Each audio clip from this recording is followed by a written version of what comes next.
اللہ الرحمن الرحیم۔ السلام علیکم۔ ایک مزدور اپنی جوانی میں بڑا سخت جان تھا۔ ساری زندگی محنت کرتا اور گھر چلاتا رہا۔ کبھی کسی کے سامنے ہاتھ پھیلایا نہ بھیک مانگی، محنت سے انکار کیا نہ سستی کا شکار ہوا۔ لیکن یہ مزدور جب 60 سال کی عمر کو پہنچا تو اس کی زندگی میں یکسر تبدیلی آ گئی۔ وہ خود کو کمزور محسوس کرنے لگا، محنت کی عادت جاتی رہی اور ہر وقت ذہنی دباؤ اور جسمانی تھکاوٹ کا شکار رہنے لگا۔ اس کا کام کرنے کو بھی دل نہیں چاہتا، کاہلی اور سستی ہر وقت اس پر سوار رہتی۔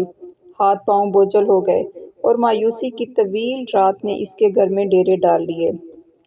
اس میں یہ اچانک تبدیلی کیوں آئی؟ اس کی وجہ بڑی دلچسپ ہے۔ وجہ یہ تھی کہ وہ مزدور ہمت ہار چکا تھا۔ وہ سمجھتا تھا کہ انسان صرف 60 سال تک ہی بھرپور زندگی گزار سکتا ہے اور 60 سال کے بعد انسان کام کرنے کے قابل نہیں رہتا۔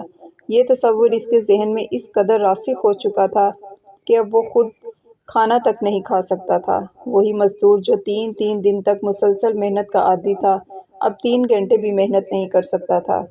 گھر میں فاقے ہوئے تو بیوی پریشان ہو گئی۔ بیوی نے اس کا عجیب حل نکالا۔ وہ ٹاؤن کمیٹی کے آفس گئی، اپنے خاوند کی جعلی پیدائشی پرچی بنوائی اور اسے لا کر دکھائی کہ تمہاری اصل عمر 60 نہیں 50 سال ہے۔ دراصل تمہاری پیدائش کے وقت ٹاؤن کمیٹی کے کلرک سے غلطی ہو گئی تھی اور اس نے تمہاری عمر 50 کے بجائے 60 سال لکھ دی تھی۔ خاوند نے اس پر یقین کر لیا۔ کچھ ہی دنوں بعد اس کی زندگی میں تبدیلی آ گئی۔ وہ دوبارہ محنت کرنے لگا۔ وہ خود کو بالکل ٹھیک اور تندرست محسوس کر رہا تھا۔